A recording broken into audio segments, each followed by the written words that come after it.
Hi there, my name's Mike. I am here to test the Freeman 3.5-inch framing nailer, Generation 2. This is not a paid review. I had to buy this with my own money, and we're going to test it together. I am a machinist by trade, builder on and off. I took an apprenticeship, but when I took my apprenticeship, we were still doing everything by hand years ago. I have had only one nailer in my life, and I got lucky. I've got it right here. 25 years old. This was a fantastic nailer. I got lucky. Like I said, really it's giving me minimal problems. The only reason I'm looking for another one, they can't get parts for that one anymore. It's starting to leak air in that. And we got it for you. Tried a couple different ones. Haven't had a lot of luck. I've tried brand name ones, cheap ones. They've all had issues. And some of them were pretty glaring. I saw this one online, thought I'd give it a try. In all honesty, this is number 2. I tried to buy the first one in the fall, it ran out. Waited until springtime. This is Vermont, so we don't do much building in winter. Came in, tried it, failed. But the company was very good about it. I called them up the next day, they had another one on the way to me. So we will try this together and see where it goes. Let's unbox it. Alright, time to unbox.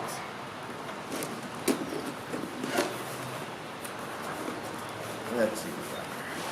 We have manual,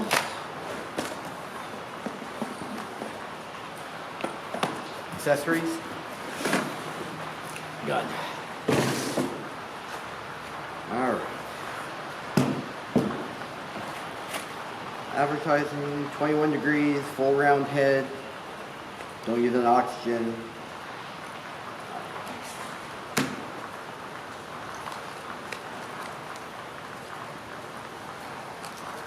This anti-dry fire mechanism. Tool will stop after 7 nails left in the magazine, so it doesn't dry fire. So don't expect it to run the whole magazine empty. It will stop with 7 left in it. The gun itself looks reasonable weight. One thing I can already tell you. On my last gun, the biggest problem I had, and it was probably the single biggest, was the trigger mechanism that goes between firing every individual shot and sequential firing to bump firing was in the wrong spot. It was on the trigger. I can't tell you how many times in the middle of firing I hear the air hissing out of it and I realize right away the button had moved slightly. It really was frustrating. This one, you have to push from the back and you turn it and let go. You get to push from the back, turn it, let go. Much, much more secure. You won't accidentally hit it.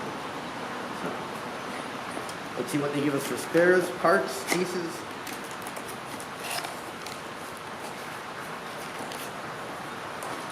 We have some Allen keys and a little bit of oil. All right. And the manual. Let's see. What we got?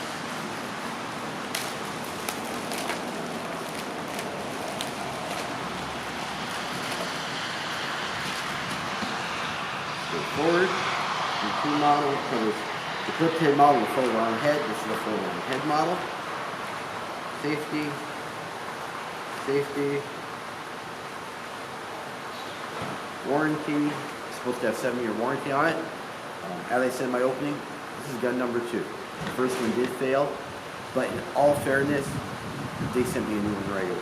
They, no problem.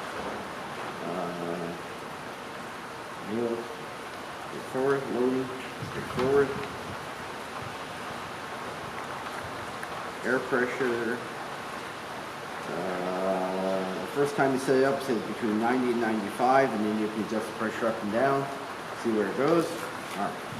Should be straightforward. This has an anti-mar tip with it. I don't need the anti-mar tip right now because I will be using it on framing. Let's see. Pull this off if I'm correct. goes. All right. This back away so we don't lose it. There. Got the spare parts.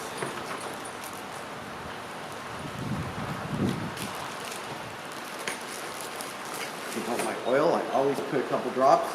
You can over oil a gun. I learned that the hard way. My old gun, I said to oil it daily. Did oil it daily. And then, what do you call it? I had to take it in because I had too much oil. All right. These are 3-inch galvanized ring shank. This is what I've been using on this entire building around me. Then, low fine, no problem there. Should not dry fire, like I said, if we're lucky. Have the individual set. Put some air here. I'm going to double check the pressure. I have it set for 90 pounds. No problem there. I will put a couple of drops of oil in the back. Again, you don't need much. Drop or two will be fine. 1, 2.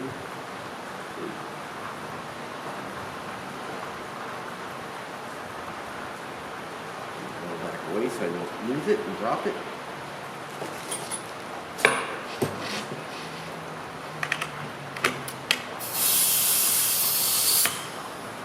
There we go. Let's find out.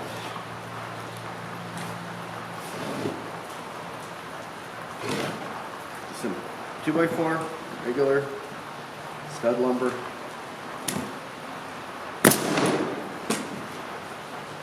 No problem. No problem. Nice depth even. Did it clean? Did it fine? Let's try. This lumber here is still stud lumber, but it's heat treated. It tends to be just a little bit harder.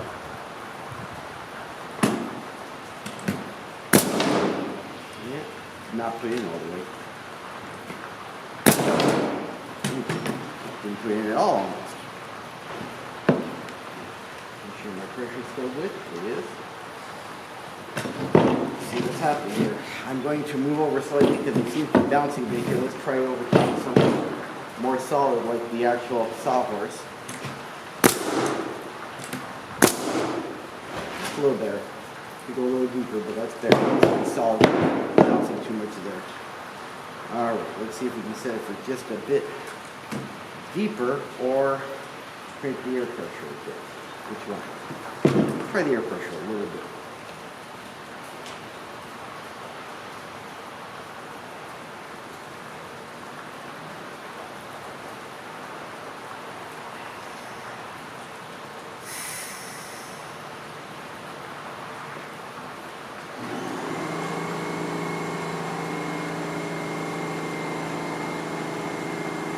Should be about 100 pounds instead of 90. Let's see. Sunk that one. Oh, sunk that one. That little 10 pounds made a heck of a difference. Those are overdriven now. Go back.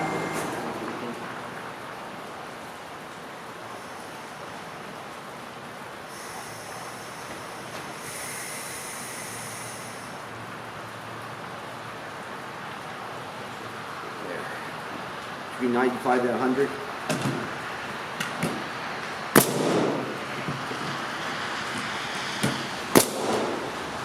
Perfect. And it's going to come through the backside, so let's try this one again.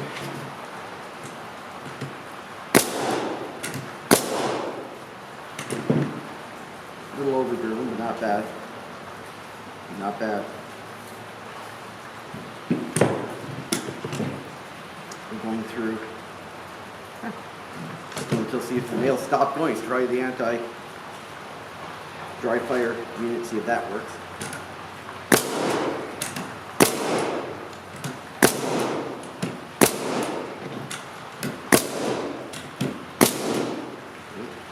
Really gotta hold that one down.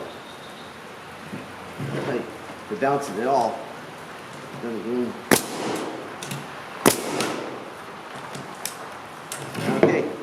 It does not fire.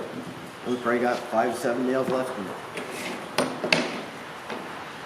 Let's see here.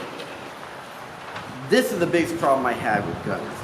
When I feed them into the magazine, several of the, even the brand name ones would jam. The nails would go beside each other rather in the line and jam rather than straight in.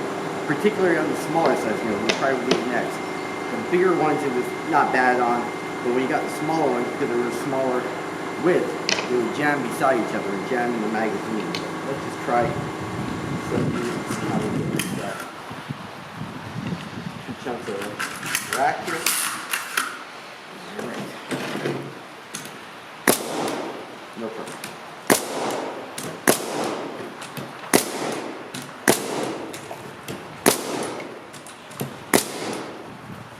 It's going pretty good. Can't really complain.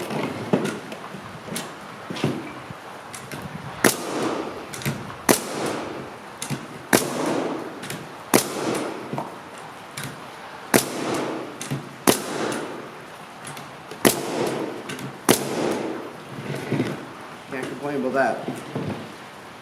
Driving well. A couple of them, but not bad. Not bad. All right. Well, that seems to be doing the job.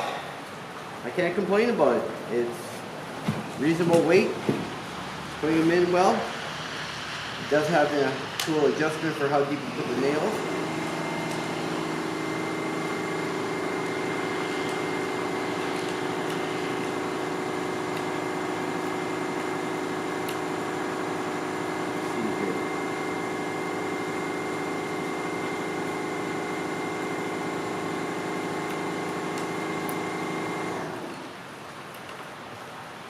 Try that and see how deep they go. Yeah, no, let's see. We want to go deeper there.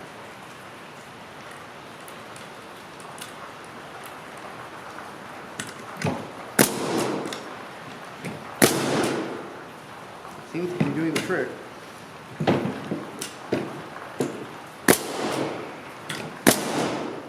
See if we can go a little bit shallower on this one. And softer wood might be able to go shallower. Yeah. The wood that's just a little bit softer, you can go a little bit shallower on it.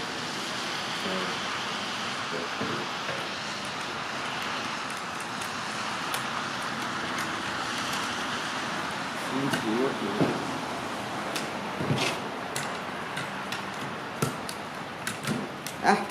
And there's our anti-dry fire, so it seems to be doing well. All right, let me go get some thinner wood, and we'll give this a shot on some sheeting, because that's the other thing I will do. So I'll shoot the either 2.5-inch nails, if I remember. They are,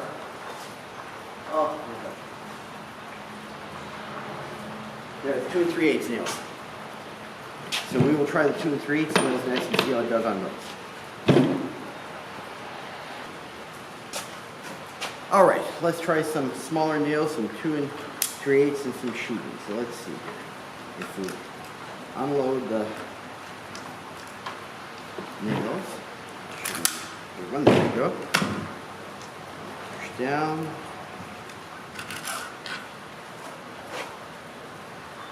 And make sure, yep, there's my smaller nails. These are smaller. Yep. Alright. Let's try this one.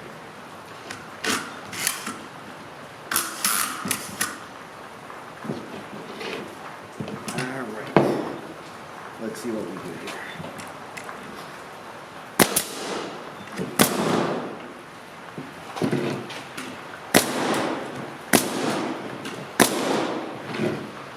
Seems to be putting them in fine. A little bit deep, we'll try a little shallower.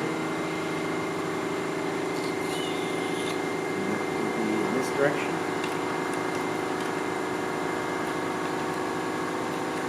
Like that.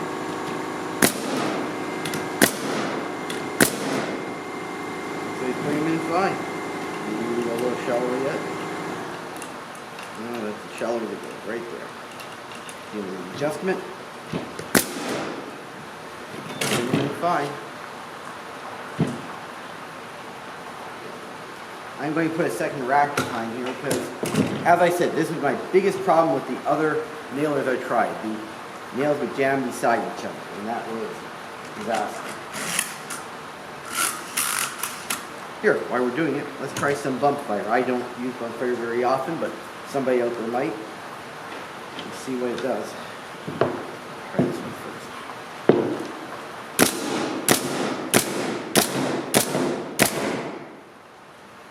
Okay, that seems to work. Put it back on this.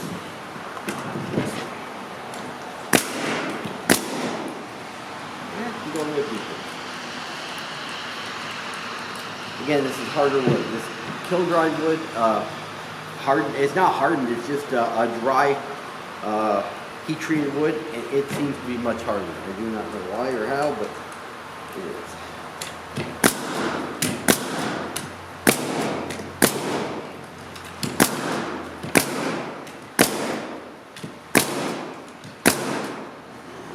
Doing fine.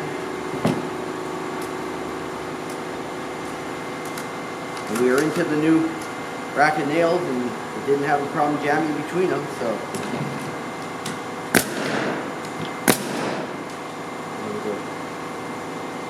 Here deeper on that one, but I'll probably do it mainly on softer wood anyhow. I just use the harder wood once in a while. I get it tends to be a little straighter on each specific things.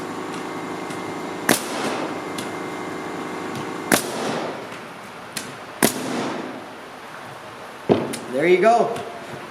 All right. At least first impressions seem to be working fine. Gun itself reasonable weight. Yeah, I like where the neck is. It didn't jam in the tray. It seems to be straightforward adjustment on it. I can't complain. As I said, this was number 2. The first one failed on me, and it was a straight warranty exchange. They didn't even ask me, and they were very good about it. They had a new one right away to me, so I really can't complain. It's all right. Well, if anything major happens with it, I'll give a follow-up, but otherwise, I think we may have a winner here. For the price, I don't think you can beat it. All right. Thank you so much for watching. All right. Just a bit of a follow-up. I've been playing with it now for a little while off camera. Half hour, an hour, whatever. Ran through a bunch of racks of nails. It does seem to be a pretty good gun. I had one dry fire, which shouldn't have happened, just a misfeed. Just one out of the bunch that I've been putting in all day, and I put rows of nails, you can see it. Just trying it. Tried framing, tried sheathing, tried, like I said, regular, whatever this is, spruce or whatever, pine. This kiln hardened, whatever, kiln treated, whatever the heck it is. Yeah, so far, I honestly can't. My biggest complaint, like I said, in some of the other guns, and this was brand name guns I've been trying, was when you put a new rack of nails in, the old rack, I said this earlier, but would actually go beside each other. And I think the problem was they were trying to take too wide of a range of nails. They said it was good from everything from .113 to .148 or something like that. And that was too wide of a range. It gave too big of a gap. It allowed too much play. On the old gun I had, they actually had taken care of it. And that was one of the things I loved about this old gun. They actually had a little button you could push and adjust it. And it would go from .113 to .120, and then when you push it the other direction, it actually made the magazine slightly larger. It would then do from 131 to 162, so it had great range on it by changing the width of the magazine. On a lot of them, they must have cheapened out, and I don't have that feature on the new one of this either. And they all jammed when you tried to put framing nails, it was great. They had enough room to take them. When you put the sheathing nails, which are thinner, they go beside each other. And always jammed up on me. This one has a much smaller range. This one can only take, I think it's written on the side of it. Oh, yeah, I don't see it now. There it is. 113 to 131, which is only half of that magazine, which is the smallest section of that magazine, which was great. That's why it's feeding. It's feeding very well. It's not having the same problems as the other guns I bought. So I'm pretty happy with this one. I think it'll be good. It's actually maybe a little bit lighter than my old gun. Good and bad. If you're using it all day in your hands and you want a lightweight gun, you know, because you are holding it all day and you're up in the rafters, and I've been there. Yeah, great. It's nice to have the lightweight. But sometimes, if you're not a person who's got great, big, strong hands and a lot of weight, you really do have to push it down to make sure it doesn't bounce back at you, or make sure it's on a solid ground. This one's not as solid because it's just a piece of particle or board on here. It's wafer board. If you were on top of the soft parts, it's great. The one thing I like about this one I noticed when I was looking it over, it's got a rafter hook. I had to buy that on my other gun. Again, not everybody needs one. If you're not hanging around up in the rafter, then you're not bouncing around, you don't want to hang up your gun or you throw it on the ground, great. I take care of my tools, obviously. The last one lasted 25 years. I don't like to throw things around. I don't like to, I pay enough money for them, I want to keep them. The rafter hook is nice. When you are up there, and I put these rafters in this building myself, or all the trusses, it's nice to be able to hang the gun and do some other stuff and then pick it up. So that's a nice feature. Even on my workbenches, a lot of times we'll find a spot where I hang them on and leave them, rather than throw them down the ground or whatever. So it's a nice feature. You know, yeah, I can't complain. I really can't. The picture is correct. I know there's some minor thing that must have changed along the way. They said they had a swivel connector on it. That one actually does. This one does not. It's got a solid one. Pretty iron. That's minor. Like I said, everything else seems to work. And these are probably tough nails. I'm probably at the limit with these because if I remember reading in the instructions, ring shanks. That's it, 3 inch. It says it'll do 3.5, but that's on a smooth bore nail. And I put this whole building together with ring shanks, so it's not coming apart, and that's what I tend to use. So, like I said, short of a follow-up because it suddenly fell apart on me or something like that, I think this is going to be a great gun. I'm actually looking forward to getting up in there and trying it. So I will do a follow-up if I find anything fantastic that happens to it otherwise. But otherwise, again, I think we have a winner. It's got my stamp of approval on this one. All right, guys. Thank you so much for watching. Hope it helps.